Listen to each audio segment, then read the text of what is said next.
आप देख रहे हैं देश लाइव, देश की आवाज। आदाब, नमस्कार, सत श्री अकाल। देश लाइव में आपका स्वागत है। मैं हूं सहल कुरैशी।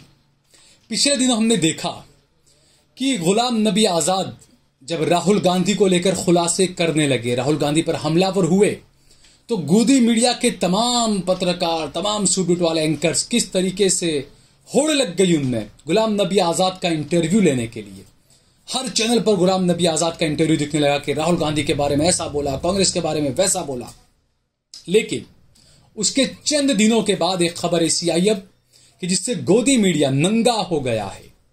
गोदी मीडिया की पोल खुल चुकी है। गोदी मीडिया का दोहरा चरित्र सबके सामने आ चुका है, क्योंकि जम्मू कश्मीर के जो गवर्नर थे सत्यपाल मलिक आए दिनों बीजेपी पर हमले किया करते थे, लेकिन रिटायरमेंट के बाद वो अचानक नरेंद्र मोदी पर बहुत ज्यादा हमलावर हो गए।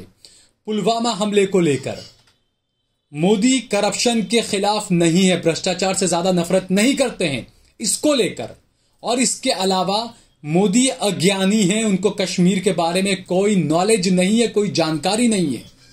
और जब वो गवर्नर थे जम्मू कश्मीर के, जब पुलवामा का हमला हुआ, तब नरेंद्र मोदी ने सत्यपाल मलिक से कहा था कि आप चुप रहो, खामोश रहो, कुछ भी मत बोलो।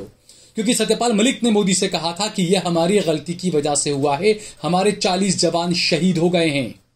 यह दावा किया है सत्यपाल मलिक ने दी वायर को दिए हुए अपने इंटरव्यू में। लेकिन गोदी मीडिया खामोश बैठा हुआ है। इस खबर के बारे में हम तफसील से आपको बताएंगे, विस्तार से बात करेंगे। लेकिन उससे पहले अगर आपने हमारा चैनल देश लाइव सब्सक्राइब न किया हो तो हमारे चैनल को जरूर सब्सक्राइब कर लें। और सोशल मीडिया के तमाम प्लेटफॉर्म्स पर, फेसबुक पर, ट्विटर पर, इंस्टाग्राम पर आप देश लाइव के पेज को फॉलो करें। सहल कुरैशी और सहल कुरैशी ऑफिशियल के पेज को भी जरूर फॉलो करें और ज्वाइन बटन दबाकर हमारा ज्यादा से ज्यादा सहयोग करें। अगर आप फेसबुक पर हमारा वीडियो देख रहे हैं तो स्टार बटन दबाकर हमारा ज्यादा से ज्यादा सहयोग करें। हमने हमारा नंबर भी दिया हुआ है, हमें कई संसाधनों की जरूरत रहती है, इसलिए हमारा ज्यादा से ज्यादा सहयोग करें, क्योंकि आपकी आवाज और आपके लिए हर खबर हम आप तक पहुंचाने के लिए हमेशा तत्पर रहते हैं, पहुंचाते रहेंगे। और इसी के लिए हमें संसाधनों की जरूरत रहती है, इसलिए हमारा समर्थन करें, सहयोग करें। खबर को आगे बढ़ाते हैं।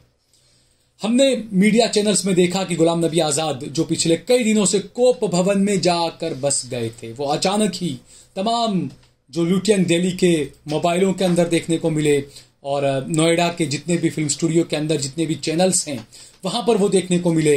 उनके इंटरव्यू जगह जगह देखने को मिले कि वो राहुल गांधी पर हमला कर रहे हैं, राहुल गांधी के बारे में ऐसा बोल रहे हैं, वैसा बोल रहे हैं। सभी मीडिया वालों ने इसको खूब दिखाया। तो ये यहां पर उनकी मंशा अब जाहिर हो रही है कि जब गुलाम नबी आजाद जब कांग्रेस से अलग हुए और उन्होंने जो बयान दिए तो उसको लेकर काफी बढ़ाया चढ़ाया गया, राहुल गांधी का चरित्र हरण और चित्र हरण किया गया। अब जम्मू कश्मीर के गवर्नर जो थे सत्यपाल मलिक, बीजेपी के बड़े नेता रहे हैं, कई बार सांसद भी रहे हैं। सत्यपाल मलिक पहले जम्मू कश्मीर के गवर्नर थे, उसके बाद 2020 में 20 से कुछ वक्त पहले इन्हें गोवा का गवर्नर बनाया गया और उसके बाद वहां से हटाकर मेघालय का गवर्नर बना दिया गया। और अभी वो मोदी के खिलाफ काफी हमलावर हैं। मोदी के खिलाफ उन्होंने कहा है कि जम्मू कश्मीर में जब पुलवामा का हमला हुआ उस वक्त नरेंद्र मोदी जो शूटिंग में व्यस्त थे ना, हम सबको पता है, एक डिस्कवरी वाला आए थे भाई साहब, वो मोदी जी के इंटरव्यू ले रहे थे, मोदी जी वहां पर बिजी थे, अपनी शूटिंग में, अपनी एड बनाने में बिजी थे। और उस वक्त हमारे 40 जवान पुलवामा में शहीद हो गए थे। और जब मोदी जी को वक्त मिला अपनी एड बनाकर और अपनी फिल्म बनाने के बाद, जब उन्हें वक्त मिला इंटरव्यू के बाद, तो सत्यपाल मलिक ने कहा कि वहां से निकलने के बाद मोदी ने मुझे कॉल किया और मुझे पूछा कि सत्यपाल क्या हुआ है।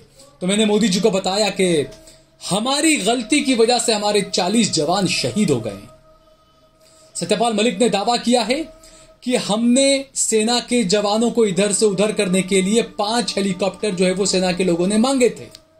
हमने नहीं, सेना ने मांगे थे, राजनाथ सिंह से मांगे थे, लेकिन वो हेलीकॉप्टर या प्लेन नहीं दिया गया और इसी वजह से यह हमला हुआ है। ये सत्यपाल मलिक ने कहा है कि यह मोदी सरकार की हमारी नाकामी थी। सत्यपाल मलिक आगे ये भी कहते हैं कि अगर मुझसे मांगे जाते तो मैं 5 हेलीकॉप्टर सेना को दे देता, मैं कर देता इंतजाम, लेकिन मोदी सरकार से मांगे गए, मोदी सरकार ने नहीं दिया हेलीकॉप्टर और यह हादसा हुआ। और उसके बाद जब मैंने मोदी जी से कहा कि हमारी गलती है तो मोदी जी ने मुझसे कहा कि तो चुप रहे, तू कुछ मत बोलना। और आगे वो ये कहते हैं कि उसके बाद जब अजीत डोवल से बात हुई तो सत्यपाल मलिक का कहना है कि अजीत डोवल ने भी उनसे कहा कि इस बारे में आप किसी को कुछ भी मत बताना, कुछ भी मत बोलना। ये तमाम दावे कर रहे हैं सत्यपाल मलिक। इस इंटरव्यू को लेकर, ये दावों को लेकर तो बिल्कुल बहुत ज्यादा हंगामा मच जाना चाहिए था। सरकार ही गिर जाती इस तरह के इंटरव्यू पर, इस तरह के बयानों पर, कि एक गवर्नर जो रहा लंबे वक्त तक जम्मू कश्मीर में, जो गवर्नर रहा वो इन बातों के खुलासे कर रहा है। वो कह रहा है कि मोदी को कोई ज्ञान नहीं है, मोदी अज्ञानी है कश्मीर के मामले को लेकर, मोदी को कश्मीर के बारे में कुछ भी पता नहीं है। साथ ही वो ये भी कह रहे हैं कि जम्मू कश्मीर का पूर्ण राज्य का दर्जा छीना जाना भी गलत है, जम्मू कश्मीर को पूर्ण राज्य का दर्जा दे दिया जाना चाहिए, ये भी सत्यपाल मलिक बोल रहे हैं। लेकिन गोदी मीडिया के किसी एंकर की हिम्मत नहीं होती कि जाकर सत्यपाल मलिक का भी उसी तरीके से इंटरव्यू करे जिस तरीके से इंटरव्यू गुलाम नबी आजाद का किया गया था, राहुल गांधी का चरित्र हरण करने के लिए, चीर हरण करने के लिए। करेंगे? हिम्मत है कि सत्यपाल मलिक से जाकर पूछें कि मोदी के बारे में बताइए आप भी, क्या क्या हुआ, मोदी ने क्या गलत किया।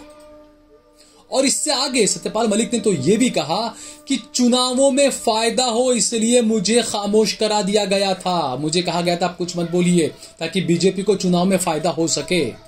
और हमने देखा चुनाव में फायदा हुआ बीजेपी को। उसके बाद पुलवामा के शहीदों के नाम पर वोट मांगे और फायदा हुआ बीजेपी को। कई राज्यों में सत्ता में आई बीजेपी। नरेंद्र मोदी हर जगह पर स्टेज पर पुलवामा को, उस हमले का जिक्र कर करके वोट मांगते हुए नजर आए। और इसके आगे और भी कहा सत्यपाल मलिक ने कहा कि नरेंद्र मोदी को भ्रष्टाचार से ज्यादा नफरत नहीं है। मैंने कई बार मोदी जी को भ्रष्टाचार के लिए आगाह किया था कि आपके पीएमओ के कई अधिकारी, आपके पीएमओ के आसपास के लोग भ्रष्टाचार कर रहे हैं, लेकिन मोदी जी ने उस पर ध्यान नहीं दिया। इससे यह साबित होता है कि मोदी जी को भ्रष्टाचार से ज्यादा नफरत नहीं है। ये मैं नहीं कह रहा हूं, ये कोई विपक्षी नेता नहीं कह रहा है। लंबे वक्त तक मोदी सरकार के एक बड़े नेता और गवर्नर रहे व्यक्ति सत्यपाल मलिक के तमाम बातों का खुलासा कर रहे हैं। लेकिन गोदी मीडिया का कोई व्यक्ति, कोई सूट बूट वाला एंकर आगे नहीं आएगा कि गुलाम नबी आजाद की तरह इनके भी इंटरव्यू करें। क्यों? क्योंकि मालिक नाराज हो जाएंगे भाई, इनके मालिक हैं जो नाराज हो जाएंगे, इसलिए इनकी हिम्मत नहीं होगी कि सत्यपाल मलिक के बारे में कुछ कहें। और दूसरी बात, सत्यपाल मलिक ने राम माधव आरएसएस का बड़ा चेहरा थे, सरकार में शामिल हुए बाद में वो, और कहां कहां उनका जो चीजें हमने देखी, किस तरीके, माफ कीजिएगा, बीजेपी से जुड़े बाद में वो, और उसके बाद में जम्मू कश्मीर का बड़ा चार्ज उनको सौंपा गया था, उन पर भी सत्यपाल मलिक ने आरोप लगाया है। सत्यपाल मलिक ने कहा है कि एक बिजली के किसी कॉन्ट्रैक्ट को लेकर राम माधव आए थे मेरे पास में वो काम करवाने के लिए, और इसके साथ ही साथ राम माधव ने रिलायंस के इंश्योरेंस की मंजूरी देने के लिए भी मुझसे कांटेक्ट किया था। यह बात कहना है सत्यपाल मलिक का। राम माधव किस हैसियत से, क्या वो सरकार के कोई मंत्री थे? वो क्यों गए गवर्नर के पास में? तमाम चीजों को लेकर यह सवाल उठना लाजमी है। हालांकि राम माधव ने कहा है कि यह बातें गलत है, मैं मानहानि का केस करूंगा सत्यपाल मलिक पर। मोदी जी, क्या आप भी यहां पर राम माधव ने जो कहा उसी तरह क्या आप भी कहेंगे? मोदी जी, क्या आप भी सत्यपाल मलिक पर मानहानि का केस करेंगे? क्या आप कहेंगे ये बात कि सत्यपाल मलिक झूठ बोल रहे हैं? कई बातें सत्यपाल मलिक ने कही है दोस्तों। 40 जवानों की जो जाने गई उस पर उन्होंने कहा कि 15 दिन तक 400 किलो आरडीएक्स भरी हुई गाड़ी जम्मू कश्मीर के अंदर घूमती रही, किसी को पता नहीं चला। यह हमारा इंटेलिजेंस का सबसे बड़ा फेल्योर है, यह कहा है सत्यपाल मलिक ने। है किसी मीडिया वाले की हिम्मत, किसी पत्रकार की हिम्मत के जाकर उनका इंटरव्यू करे, सवाल करे? आप दीवायर ने हिम्मत दिखाई। दीवायर के इंटरव्यू में ये वही पत्रकार है करण थापर, जिन्होंने सत्यपाल मलिक का इंटरव्यू लिया और सत्यपाल मलिक ने तमाम चीजें बताई। ये वही करण थापर है जिनका इंटरव्यू छोड़कर नरेंद्र मोदी भाग गए थे। उनका गला सूख गया था, पानी तलाशने लग गए थे मोदी जी। ये वही करण थापर हैं। सालों के बाद एक बार फिर से मोदी के गले की हड्डी शायद बन रहे करण थापर। सवाल उठता है कि क्या करण थापर को अब ईडी और सीबीआई का कुछ नोटिस जाएगा, या क्या सत्यपाल मलिक को ईडी या सीबीआई का नोटिस जाएगा?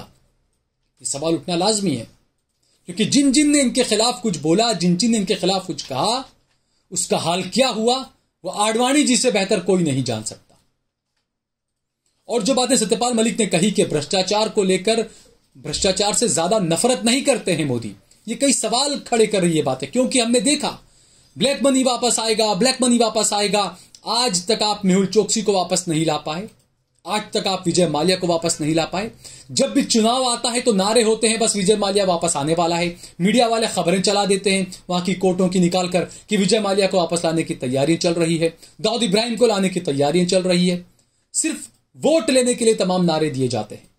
तो सत्यपाल मलिक की कुछ बातें यहां पर फिलहाल तो थोड़ी सही साबित होती हुई नजर आ रही है। दोस्तों, अगर आपको ये वीडियो पसंद आया तो इस पर कमेंट करिए, इसे लाइक करिए, इसे ज्यादा से ज्यादा शेयर करिए। अगर आपने हमारा चैनल देश लाइव सब्सक्राइब न किया हो तो हमारे चैनल को जरूर सब्सक्राइब करिए।